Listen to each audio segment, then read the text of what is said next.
આજે આપણે આ ડિઝાઇન રિક્રિએટ કરીએ. ઠીક છે, સ્ટેપ વાઇઝ હું ડિટેલ્સમાં બતાવવાની છું તમને, તો તમે ચેક કરો. Stay tune. હું કેવી રીતે કરું છું નીટ એન્ડ ક્લીન વર્ક એ બી તમે જુઓ અને ફોલો કરો. આ ટ્યુટોરિયલ એટલે આપું છું કે તમે ઘરે બી પ્રેક્ટિસ કરી શકો. ક્લાયન્ટના ઓલરેડી હેર્સ છે હેન્ડમાં, છતાં બી આપણે નીટ એન્ડ ક્લીન કામ વર્ક આપવાનું કોશિશ કરવાની છે. ઠીક છે, બંને એટલું નીટ એન્ડ ક્લીન વર્ક આપીએ. અમારી ઓલરેડી ઓનલાઈન અને ઓફલાઈન બેચીસ શરૂ થઈ ગઈ છે. અત્યારે ઓલરેડી 3 બેચ ચાલે છે, મોર્નિંગમાં, આફ્ટરનૂનમાં અને ઇવનિંગમાં. નેક્સ્ટ બેચ સ્ટાર્ટ થવાની છે 5th મેથી. તો જેને કાંઈ બી Dubai style Arabic Gulf henna ડિઝાઇનિંગનો કોર્સ કરવો છે, એને લર્ન કરીને દુબઈ જવા માટેનો ચાન્સ મળી શકે છે તમને, તો એના માટેની અમારી આ ઓનલાઈન ઓફલાઈનની જે ઓલરેડી વર્ક સ્ટાર્ટ થાય છે એને તમે જોઈન કરો. ઓકે, જોઈ શકો છો તમે સ્ટેપ બાય સ્ટેપ આપણે ચાલીએ છીએ. પહેલાં આપણે લીવ્સ લીધી છે મોટી, પછી એની પાસે આજુબાજુની દંડીઓ સેટ કરી છે જેને સલાસલ કહેવાય છે. હવે આ નાના મોટા ડ્રોપ શેપના આપણે અગેન નાના મોટા લીવ્સ અંદર સેટ કરીએ છીએ. જે રીતે લીવ્સની જે સલાસલ છે એનો વે જાય છે, એ જે તરફ મોડે છે એ તરફ આપણે આ નાની મોટી લીફ ડ્રોપ શેપની અરેન્જ કરી છે. ફિંગર્સમાં બી આપણે આવી જ રીતે એને નીટ એન્ડ ક્લીન તરીકેથી સેટ કરશું, એક પ્રોપર તરીકેથી સેટ કરશું. આ બેક લુક રેડી થઈ ગયો છે. ચાલો હવે આપણે ઇનસાઇડ ચેક કરીએ. સેમ એમાં બી જ 3 પેચીસ આવશે. આ ડિઝાઇન પેચવાળી છે, તો એને તમે પહેલાં પેચથી સ્ટાર્ટ કરો. 3 અરેન્જ કરી દો પેચ એકબીજાની ઓપોઝિટ સાઈડમાં, અને પછી એમાં તમે આ ડ્રોપ શેપનું મોટું અંદર એક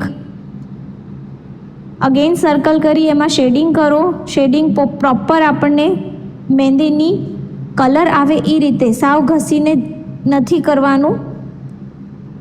અને ઉપર આપણે ફિલિંગ કરવાની છે. ફિલિંગમાં બી ખાડા ખાંચા ના રહેવા જોઈએ, એનું ખાસ ધ્યાન રાખવાનું.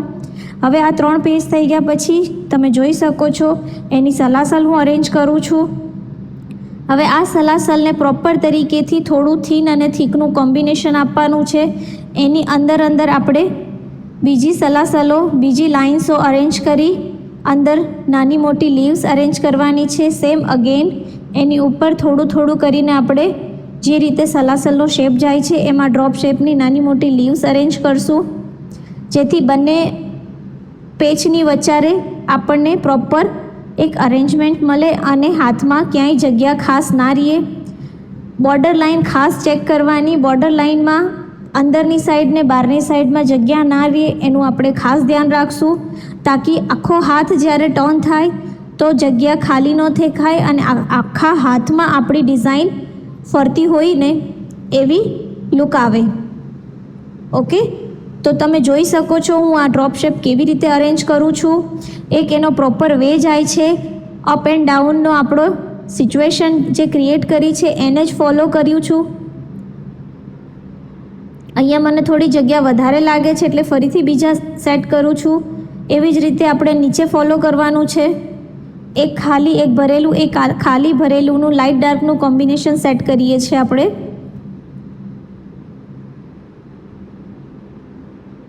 અમારા અપકમિંગ ઓનલાઈન ક્લાસીસ જોઈન કરવા માટે તમે DM કરો, અમારી ચેનલ ફોલો કરો, ઇન્સ્ટાગ્રામ ID ફોલો કરો, મેસેજ કરો, તમને ટોટલ ડિટેલ્સ પ્રોવાઈડ કરવામાં આવશે.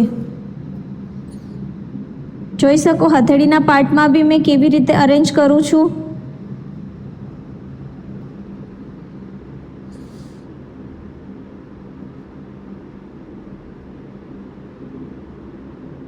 લાઇટ ડાર્કનું કોમ્બિનેશન કમ્પલસરી આપણે મેન્ટેન કરવું જરૂરી છે, જેનાથી આપણી ડિઝાઇનનો લુક સુંદર આવશે.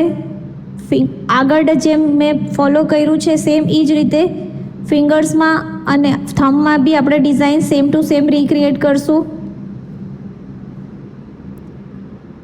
ડિઝાઇનમાં ક્યાંયથી કંઈ બી નથી નાખવાનું, આપણે એક પ્રોપર અરેન્જમેન્ટ કરવાનું છે. જે આપણે બેક સાઈડમાં કરવું છે એ જ ફ્રન્ટ સાઈડમાં કરવું છે. જોઈ લો તમે ફાઇનલ લુક.